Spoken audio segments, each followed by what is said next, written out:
All right. Martin, thank you for being here. Your good support, because I know you. I think it's first of all, it's fabulous and wonderful that you have so many co-hosts. You know, if we could just get that, you know, in all the groups, it would make it so much more safe. And for the newcomers, it wouldn't shock them so much if they did see a bomber, because that's what I worry about with that. So good. That's great that you have that. Anyway, I'm Jackie and I am a grateful alcoholic. I was just told by my sponsor that I was speaking today. So, what I usually do is I just kind of wing it. I let God take control, and my whatever comes out comes out. So, I don't want to bore you with my drunk log, but I think that's important to talk about, because that kind of shows you what led me to where I'm at. Um, I've always been hyperactive. I have ADHD. I did when I was a kid, back in 1971. They didn't know what, I don't think they knew what that was. So, my mother could not handle me. She was mentally ill anyway, and she did not like me. And I know for a fact because my brother had talked to me about that. So I went to live with my meme, my grandmother, um, and then until my father put his foot down and I went back home. Um, I was one of those kids that was like ultra sensitive. And I'm not making myself a victim. I'm telling you, this is really how it worked in my house. There were five of us, and for some reason, I was the one that was always, you know, being pointed at by my siblings. And I remember one time my family went to also therapy, and it was happening in therapy, and my father said, okay, I'm done with this. If anybody wants to pick on anybody, pick on me. That's what my dad said. My dad's been amazing. He's my rock. He's always been. So, it started out young. I kind of had a chaotic household. My mom was in and out of hospitals for many years, up until I was about 18. I always blamed myself. I always was looking for her love. I actually have tapes, recorded tapes of me, saying how much I miss her and things like that, and things that I've drawn her, and but I was afraid of her. I used to have nightmares about her, and when I was little, um, when she went to the hospital, my house was crazy. Um, as I got older, I've always been a caretaker. That's me. I've always been a caretaker. I work in the social work field. I went to college for that. I helped bring up my little brother and sister. So that's pretty much, what I know. So of course I'm gonna go to college for what I know, That's how I lived. My dad, he was always visiting my mom at the hospital. So my house was crazy. And we had a man that was living there that was my dad's friend, and he was an alcoholic. He lived upstairs, and he would leave beer on the stairs. And me and my little brother Danny, we would I think he was about 8. I think, well, maybe 6. I can't remember. I'm 7 years older than him. And he would sneak the beer, and I would too. And then, we'd have it. And, so that's pretty much, when it started. Then my dad had a habit of bringing people to live with us, and there was never any abuse in any way with these people. Actually, he picked some nice people to live with us. And the next person that lived with us really encouraged me to drink alcohol. I remember at night I get up at midnight, and my I he's kind of like a brother to me now, because I've known him since I was like 14. And he would give me some of his whiskey. And my dad, I don't know if he even knew about it or not, but I would do some crazy stuff. Um, my big sister Becky was a bully in school, and she was also a bully to me. She also was into drugs and alcohol and hung out with the wrong crowd. I was one of those people. I had a mask. I had the good girl mask at school, and I played softball. I played all state softball. I was first year clarinet. I also did cheerleading. I did all these, and I did well in school. But when it came to being home, I was somebody else. I was not Jackie. I had a mask. I figured this out in the last 4.5 years. I had a mask that I used outside of the house because I wasn't getting what I needed from my appearance, which is, and I think that's pretty much typical for all of us. Maybe all of us. I'm just saying I think it can be kind of a thing I hear a lot, but for me that's how it was. And so I had a mask to show everybody outside of my house that I was all that I was it. I had a lot of friends. I was like, I was, what I was a bitch to people I didn't like for some reason. My friends would have friends and I would ignore them. I wasn't very nice to people that I didn't like. And but I had my choice of friends. Then my cousin Kevin, he and I were very close. And I started hanging out with him. This is all when my mom was in the hospital. So this all happened when dad and mom were gone. So Kevin and I would go hang out with his friends, and then I would drink with them, and I'd get drunk, and and it wasn't a good situation. All I remember is feeling pretty good when I drank the beer. Um, then my dad made it so my cousin wasn't allowed in the house anymore. Um, I did have an 18-year-old boyfriend that was Kevin's friend, my cousin's friend, who was a drinker as well. And I remember my big brother, who is my rock, actually, my oldest brother, he took this guy. He was 18. I was 14. He picked this guy out and threw him out of the house, literally. And because he was protective of me. So, and then freshman year, I got into the wrong crowd for a short time. My dad found out and he stopped that quickly. He was always trying to get me on the right track. But I had two sides to me. Um, because the side that I had at home was the insecure side, the one I didn't want to be, and the one I'm learning how to be now after 56 years. Then I had some pretty bad relationships. I actually met my first husband at one of my jobs, and we got married. He was a great guy. That's why I left him, because he was nice and he was good to the kids. I had my kids very young, but I did drink, and he would get really upset when I drank. So, um, so I just didn't care what he thought. I left him because he didn't like what I was doing. And then I moved in with my brother. Well, he's a Spoon. He's the guy I was telling you about that. We used to give me alcohol at midnight at my mom's house.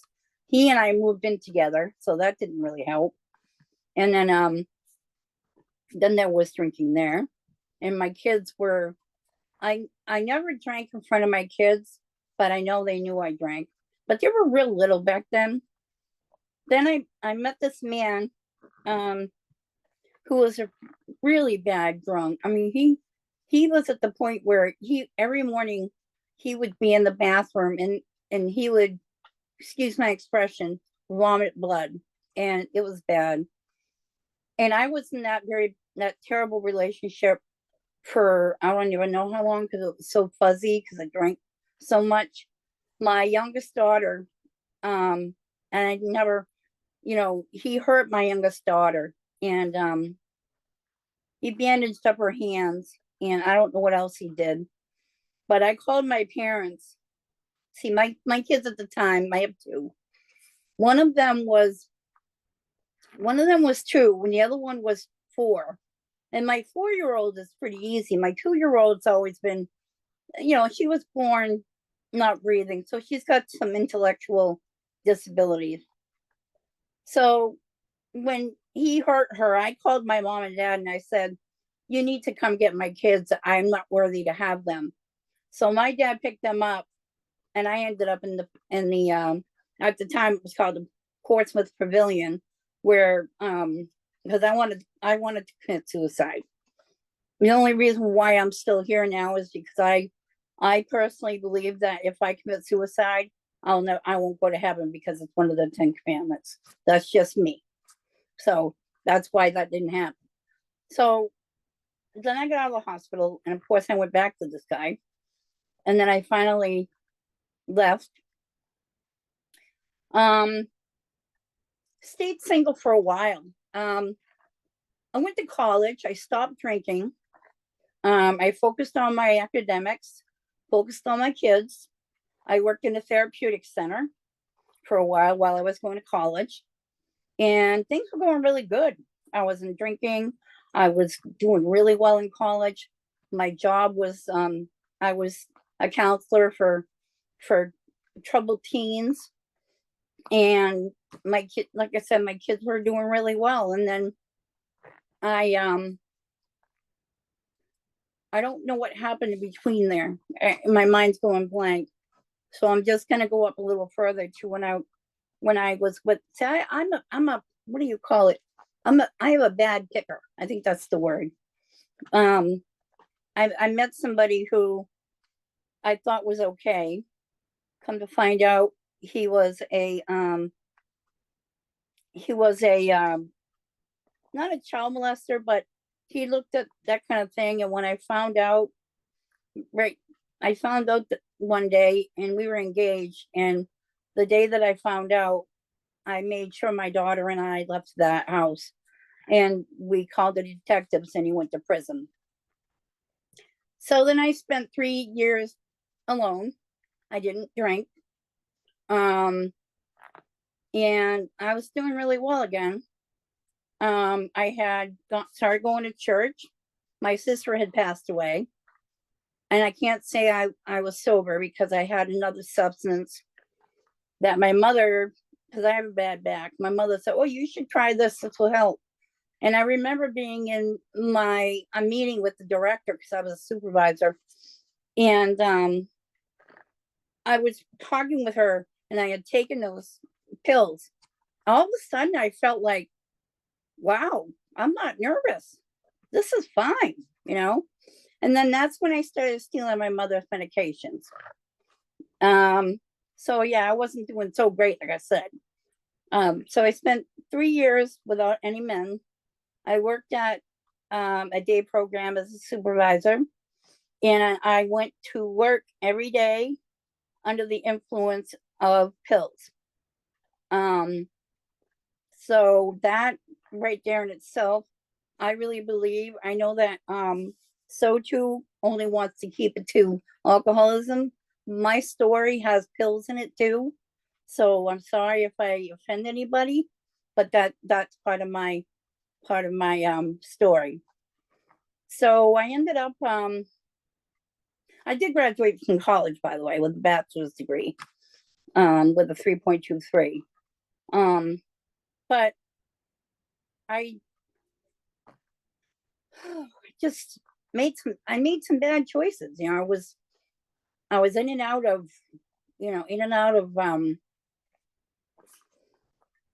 the drinking and taking the pills from my mom, and taking them from her. And at that time I had still did not have my kids back, because my father told me that he wouldn't give my kids back until I'm better. I never knew what he meant by that, but now I do. Because after work every day, after I left my work, I would get 4 nips. And on the way home from work, I would drink 4 nips on top of the pills during the day at work. So I don't know how I supervised with that stuff, but I did. Um, And then I got fired from that job. Well, not really fired. It was an agreement that I leave. So it wasn't really termination, but it was like an equal thing. Okay, you need to we need to agree that that you're not gonna work here anymore. So I left. Um and then when I worked for Great Bay Services, that's when I finally got my daughter back. Um and I tried to keep the alcohol away from my kids, except one time I did something pretty stupid. I blew the alcohol in my daughter's face one time. I don't know why I did that. But I finally got her back, my youngest daughter back, because my mother said she couldn't handle her anymore because my mom and dad took care of both the girls. So I had Mandy with me, my youngest one, and she went through hell. She went through hell with all the guys I was with. And, the two guys I talked about, they treated her really bad. My oldest daughter did not go through any of that stuff because she lived with my parents. So she has a whole different life than her sister. Then when let's see, where am I at here? And I have a really long history of using and drinking. I'm a little bottom drunk. I really am. So I'm going to skip up a little bit because I don't want to take too much time because it's been a while, I think. I married a man who was abusive mentally, emotionally, and religiously. And I stayed with him for 15 years because my pastor said if I left him, it would be a sin. So I stayed with him. He was extremely abusive to my daughter, really messed her up emotionally and everything. And it just got really bad. It got really bad. I mean, he would give me pills and I would go get him alcohol, you know. And then when he was dying, because he had COPD, and I took care of him for 7 years, 7 years of hell. I didn't work or anything. I didn't talk to people. I wasn't social. I didn't know how to. I had lost the ability to learn how to socialize. I'm still working on that now. And so he was very abusive. I mean, I won't get into specifics, but it was bad. And then when he passed away, I said, I don't have to worry anymore. People were thinking I was saying, I don't have to worry about him anymore. It wasn't that. I don't have to worry about being abused anymore because all these years, it's always been, I think it's because I'm too sensitive. So I drink and I do the pills and I feel bad for people. So I stay with them. And then my kids go, and then my youngest daughter went through hell. So he passed away. And before he passed away, my step granddaughter, I was trying to get off the pills and the alcohol because I had just drank and my blood alcohol level the night before was 0.287. It was really bad. And I'm skipping a lot of stuff because I have a big history of all this stuff. I have done 3-day blackouts. I have done hallucinations. I had drug-induced psychosis. You name it. And so I was trying to get sober by myself. I was in my room. I was going through all that stuff you go through physically. And my granddaughter, who was 10 at the time, comes up and she says, because I was a meme, which is French grandma. She says, here, meme, grandpa said this will make you feel better. Now you think about a 10-year-old giving me a pill, right? And that's when I said, I'm done. I'm done with this. Because I had overdosed 6 times. It was messy. And so I finally went to rehab. And this whole time, right? I was in and out of AA from 1998 to 2020. And I think one of the things that I did wrong was I put my family before my sobriety. And anything you put before your sobriety, you're going to lose. I know for a fact. And that's going to be coming up. So I went to rehab for 5 weeks. And I got off the pills and everything. Stopped the alcohol. I felt a lot better.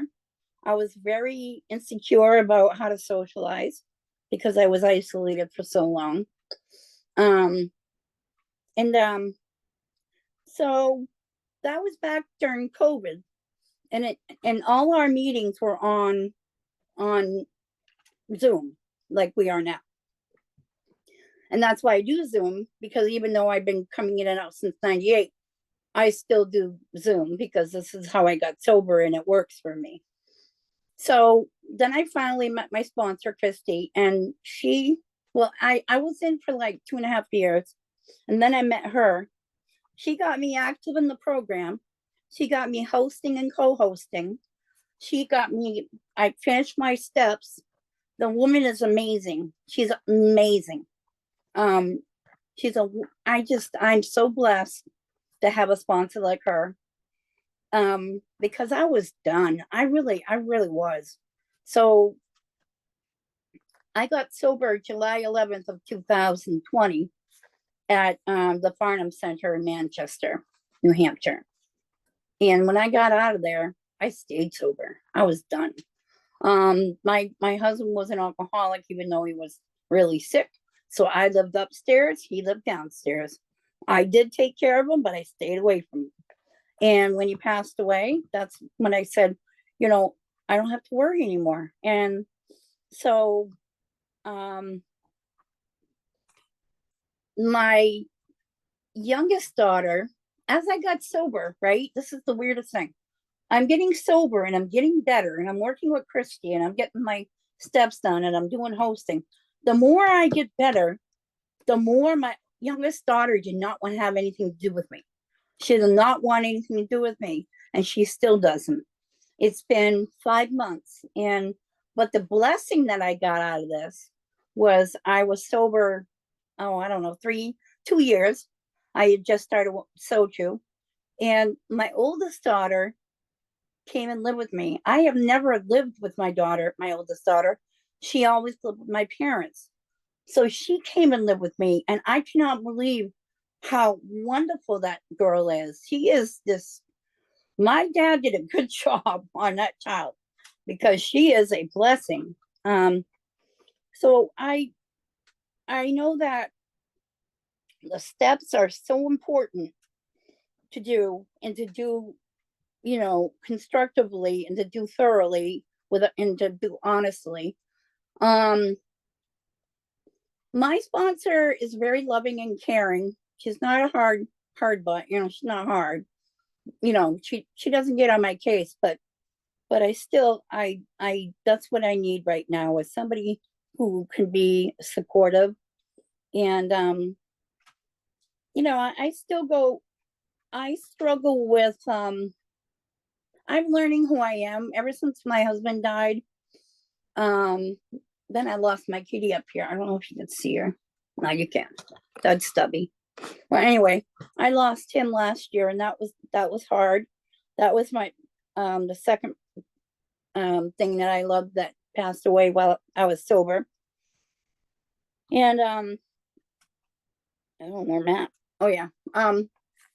But my main thing that I want to say, and this is really important, is always put your sobriety first, and always put God first, your higher power. Take that time, do the 11th step, do the 10th step. I mean, I'm very blessed to have my oldest daughter with me. I had her very young. She's 38.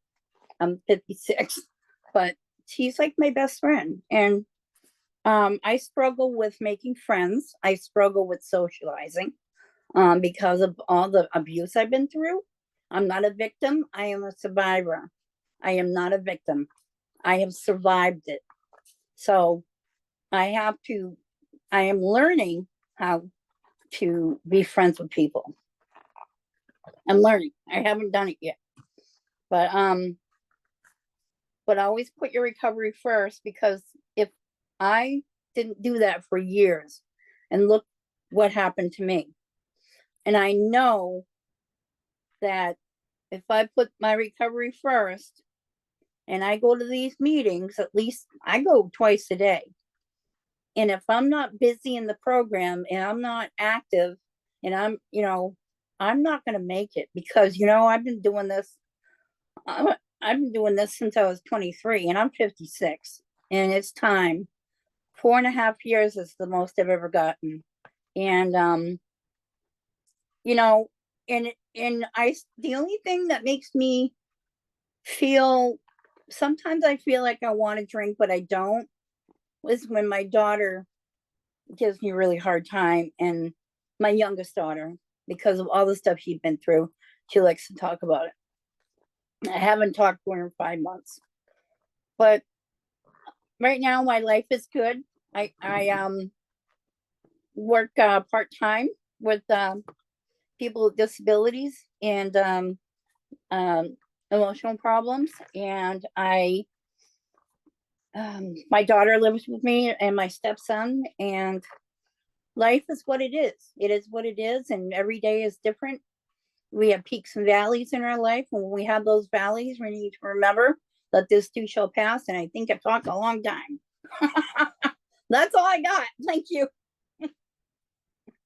Hope it wasn't too long.